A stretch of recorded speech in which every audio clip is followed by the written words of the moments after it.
L'opérateur peut descendre la traverse à hauteur des yeux, de façon à pouvoir mettre les crochets sans effort. Donc il met d'abord un crochet, deux crochets qui vont correspondre à un ouvrant. Deuxième, 2, 3, 4, 5, 6.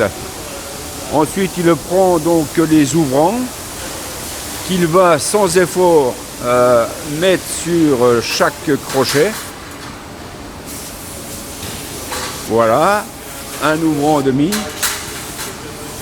Là il peut régler l'écartement des crochets. Deuxième ouvrant mis en place. Et bientôt le troisième ouvrant. Donc là il a chargé une traverse avec 3 ouvrants. Il va les souffler un petit peu avec de l'air comprimé pour enlever un petit peu l'excédent des poussières avant le passage dans le flocote. Opération importante, sinon les flocotes risquent de s'encrasser très rapidement avec toute la poussière issue de ces pièces de bois. Et là, il scanne chaque ouvrant. Chaque ouvrant est donc enregistré sur le PC. Et avec ce scan-là, le PC sait exactement le trajet que doit faire la traverse, à savoir une fois flocote ou 2 fois flocote, suivi d'une couche de mid-coat ou de pré-peinture, et ensuite un passage en cabine de finition. Et avec ce code barre, on sait exactement tous les paramètres qu'il y a à faire aussi au niveau des paramètres du robot, ainsi que la couleur. Une traverse avec une série de champs plats s'apprête à rentrer dans le tunnel de flocoting. Les bras sont en position basse et attendent l'arrivée de la traverse à l'entrée du flocote avant de pouvoir se mouvoir. Voilà, les bras se mettent en marche et la pompe fonctionne à pleine pression. À pleine pression qui est réglée à 1 bar environ. Cette pression faible mais nécessaire, mais suffisante pour assurer une bonne application de produit sur la pièce. La faible pression permet également d'éviter tout risque de mousse. Là on suit l'application. Mouvement de bas en haut, mouvement oscillatoire des bras. La traverse passe dans le flocote de droite et à la sortie, on a un système mécanisé qui va incliner toute la traverse à 15 degrés. La traverse va rester inclinée à 15 degrés pendant un quart d'heure environ. Voilà la traverse qui entre dans l'aire d'égouttage. Là, elle commence à monter de 10 cm pour récupérer une partie de produit. Et ensuite, elle continue sa montée avant d'arriver dans le stockage proprement dit, où l'on peut avoir 5 traverses environ. Là, on peut apercevoir au niveau du tunnel de flocote que les bras sont en position basse et en position pause, puisque il n'y a pas de traverse qui arrive dans le flocote. De cette façon-là, ça permet de limiter l'évaporation du produit et d'économiser le produit de flocotine. Dans cette zone-là, on humidifie de façon importante avec un réglage de 60 à 65% d'humidité relative.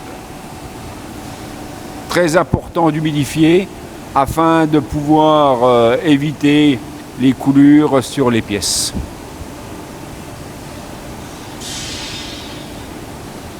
Voilà, là on peut apercevoir des traverses qui sont inclinées sur le premier flocote et également sur le deuxième flocote. Une fois que le temps sera écoulé, chaque traverse ira dans le tunnel halogène. Donc ici on est en présence du séchage halogène. Le séchage halogène est ici simple réflexion. On peut réaliser, quand la place le permet, également d'un séchage halogène double réflexion, c'est-à-dire qu'on a des lampes de chaque côté des pièces et montées en quinconce.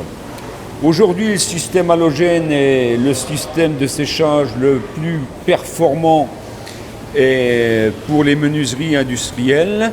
C'est le plus performant au niveau du résultat, au niveau énergétique également. L'avantage de l'halogène, c'est que on sèche du cœur de la menuiserie jusqu'à l'extérieur. On vient tirer l'eau à l'intérieur pour le ramener à l'extérieur et on fait ça de façon très rapide. Ce qui fait que le premier avantage de l'halogène, c'est par exemple quand on sort d'un flocote, on va tirer l'eau plus vite qu'avec un séchage traditionnel. Ce qui veut dire qu'on va avoir moins de remontée de fibres. On a à peu près la même chose, le même effet au niveau après l'application de la finition. Et là, on aura un tendu qui sera beaucoup meilleur qu'avec tout autre système de séchage tel air chaud ou déshumidification. Un séchage halogène pour un égalisateur de teinte, on peut sécher entre à peu près 45 minutes et 1 heure maximum. Et la finition, il faut compter environ 90 minutes. L'autre avantage de l'halogène, c'est que nous n'avons pas de séchage par air chaud ni de ventilation très poussée. Ce qui fait qu'on ne va pas réchauffer l'air ambiant. On va amener l'énergie directement au niveau de la pièce. Et par conséquent, avec le séchage halogène, on est moins tributaire de l'ambiance extérieure de l'atelier et nécessite une mise en place très aisée. Et comme énergie, on utilise simplement de l'électricité. Donc il suffit de brancher une prise de courant. Les puissances, bien entendu, on a différents types de séchage. On a des séchages avec 11 kW pour les petites menuiseries ou les petites capacités. Et on peut avoir 22 kW ou 33 kW. L'autre avantage de l'halogène, c'est également le seul système de séchage qui est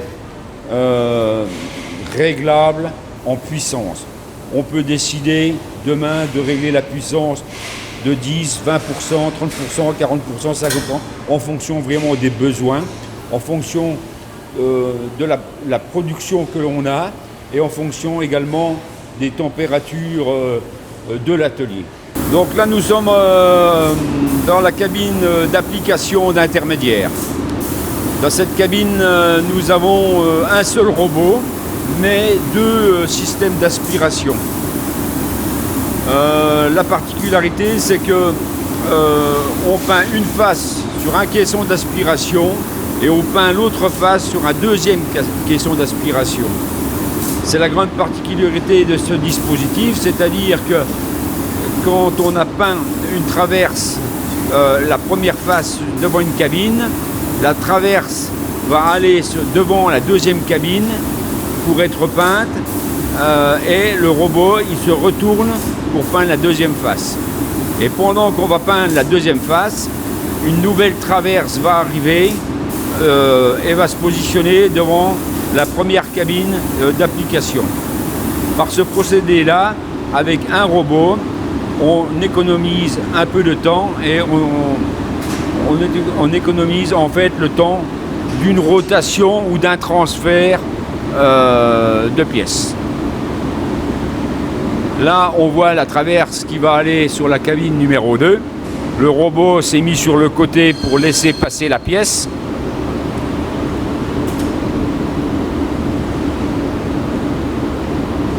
Donc là, le transfert dure un petit peu de temps. C'est en fait équivalent à peu près au temps de rotation d'une pièce d'un système classique. Mais pendant ce temps, on voit déjà qu'il y a une autre traverse qui arrive pour se positionner. L'autre particularité de ce dispositif, c'est que le robot est monté sur un système de déplacement pneumatique.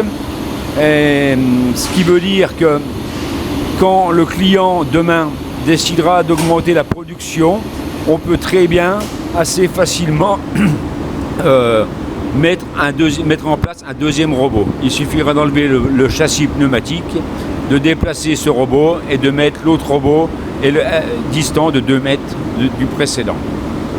Voilà, c'est une installation de robot qui est évolutive, qui permet de peindre une plus petite quantité de fenêtres au démarrage et de pouvoir être évolutif.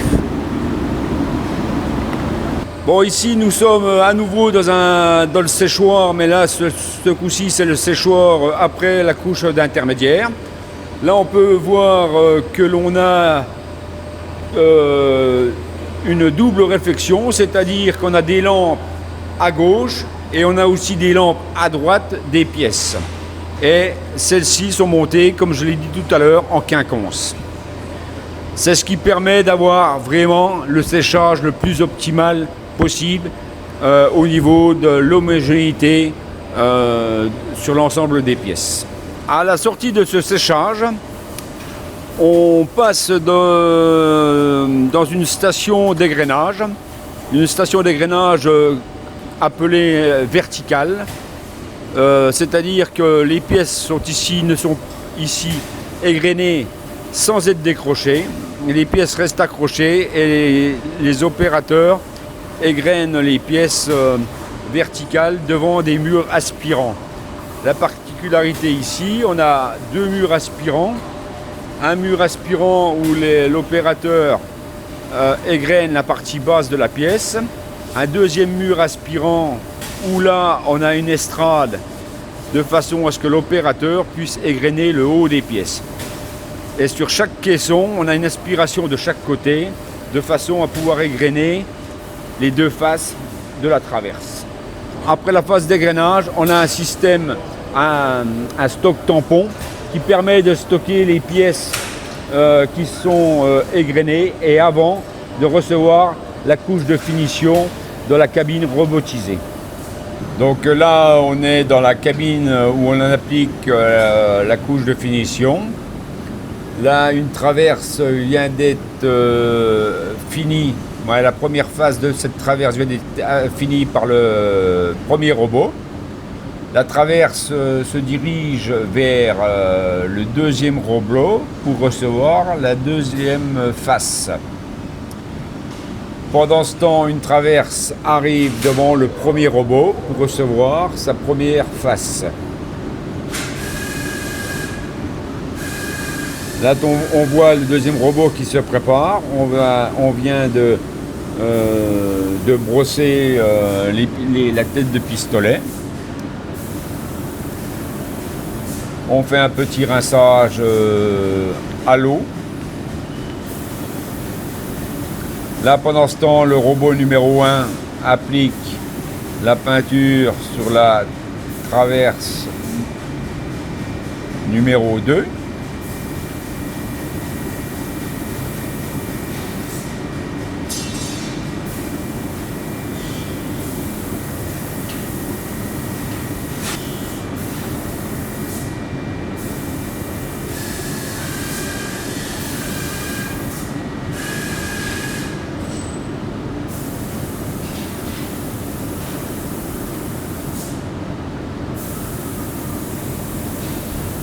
Là, on a les deux robots qui travaillent.